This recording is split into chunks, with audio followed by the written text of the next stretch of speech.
So here's the deal. Harry's been in a weird place for a while, but this is next level. You've probably heard some rumors about strange stuff on little Lilibet Diana's birth certificate, but the latest gossip? It's not about a small mistake or typo. No, it's much bigger than that. People are talking that Meghan might have pulled off a huge move.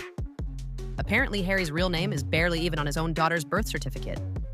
And when I say barely, I mean it's not even there. Now think about that. Imagine your name, your real name, not being on one of the most important papers about your child. That's the crazy situation Harry's in right now. Reports say that on Lilibet's birth certificate, instead of listing Harry's real first and last name, the name the government actually knows him by, they put something wild. They put the Duke of Sussex as his first name and His Royal Highness as his last. Can you imagine? Try to get a passport or ID with that? You'd be laughed right out of the office. And here's the crazy part. This wasn't just some mistake by a tired hospital worker. It looks like this was done on purpose. And this smells like Meghan's signature move, her sleight of hand. While everyone's arguing about royal titles and who gets to use what, no one's noticing the bigger game. Harry's identity is being erased from a government record. That's not just a royal issue, this is some serious legal stuff. Here's the thing, in the UK, you can use royal titles on papers, but you still have to write your real name. It's like putting doctor on a form. You still need to put your real name under it. But Harry's real name, his John Smith equivalent, is missing. It's completely gone. And somehow, the birth certificate was still approved. That's when you start to wonder, was this really just a mistake? Or something done on purpose? Because let's be honest, Meghan knows how to play the game. She's dealt with the law, the royals, and Hollywood. And now there's this piece of paper that could make it harder for Harry to even claim legal rights over his own kids. You don't think she knew what she was doing? Especially when you learn how important birth certificates are. They're needed for everything. Passports, legal rights, custody battles, all of it. Without Harry's real name on Lilibet's, things start falling apart fast. And guess what? That's exactly what happened when Harry tried to get British passports for Archie and Lilibet. The whole thing got stuck, and he had to deal with months of delays. When he asked why, the answer was technical issues. Sure, technical issues. But Harry knew something wasn't right. He was mad, and honestly, I get it. He even supposedly said he'd use the name Spencer, his mom's maiden name, as a backup. Think about that. A prince of the UK trying to use a name from a family he's not legally part of. That's desperation right there. So what's going on here? Is this just royal chaos, or is it something more planned? Because from where I'm standing, this is more than about names. It's about power. Meghan might have played a legal chess game where Harry's name was the first piece to go. The consequences? They're just starting to show. When you dig deeper into this mess, it's hard not to wonder how Harry ended up in such a tangled situation. This isn't just about some bureaucratic screw-up. It's personal. Because while Harry's struggling to get his kids' legal papers, Meghan's out here playing three-dimensional chess with the system. And let's face it, she's good at it. She knows exactly what levers to pull and, more importantly, which ones to cut. So Harry's stuck with nothing to hold on to. And let's talk about those passport delays. On paper, they say it's all technical issues, but it doesn't take a genius to figure out what's going on. You can't just put a royal title where a real name should be and expect it all to go smoothly. British passport applications need verified birth certificates. If Harry's real name wasn't on Lilibet's, that's a huge red flag.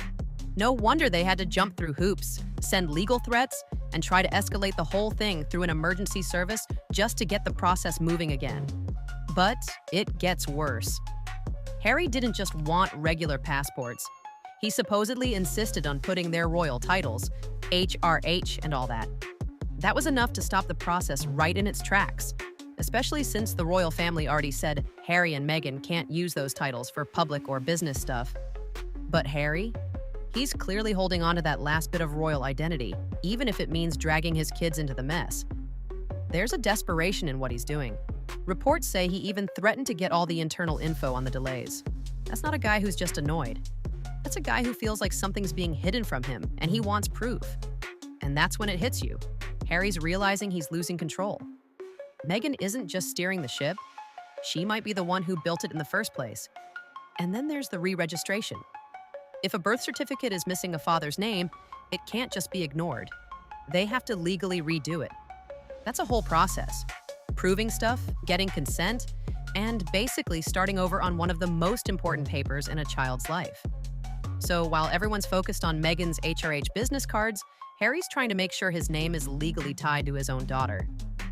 It gets even darker when you think about what could happen if Harry wanted to travel with his kids. Like, if he wanted to go to the UK without Meghan, he'd need her permission. That's the law. And if Meghan says no, he's stuck. A prince who can't even leave the country with his own children unless she says it's okay. Do you really think she'd give up that kind of control easily? What's really creepy is how invisible Harry's becoming in all of this. He's been stripped of his full royal identity, and now it looks like his legal rights as a parent are being taken away too. Meanwhile, Meghan's staying calm and in control, whether by design or not. She's holding the most important cards: the kids, the paperwork, and maybe even Harry's last connection to the royal world he's trying to hold on to. Harry might still have the title, but when it comes to real power, he's lost it. The man who was once close to the throne is now just standing on the sidelines, watching as his name, legal rights, and even his ability to be a dad get tangled in red tape and royal politics. And it's not just the royal family making it hard for him, it's the life he helped build that's now closing in on him. If you look at the details, it's clear the birth certificate issue wasn't just about how it looked. It's about setting a legal precedent. Because when your child's birth certificate doesn't list your real name, you're already starting to disappear from the story. Whether Meghan did that on purpose or not, the result is the same. Harry's presence as a legal parent is starting to fade away.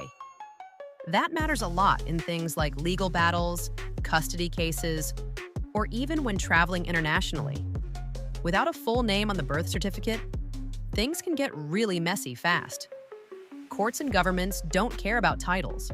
They care about legal identity. If Harry ever got into a fight with Meghan over the kids, God forbid during a divorce or something, he'd be starting from a much weaker position. Paperwork doesn't care who your family is. It cares about legal standing. And there's more. It's not just the legal disadvantages.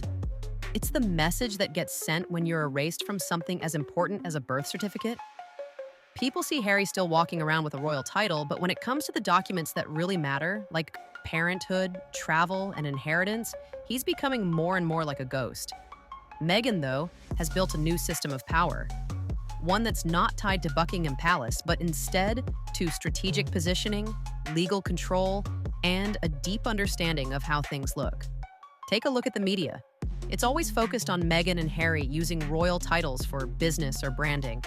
But no one's talking about the bigger issues, like how a birth certificate got processed without listing the father's real name, or how Harry had to send legal threats just to get papers for his own kids. It's all a distraction. People focus on the drama while the real power dynamics are shifting behind the scenes. Even more worrying is what happens if Meghan decides to cut Harry out completely. With travel laws being what they are, Meghan could stop Harry from taking the kids out of the country. And since most custody laws favor the primary caregiver, especially in the US, she'd have the upper hand every time they go to court.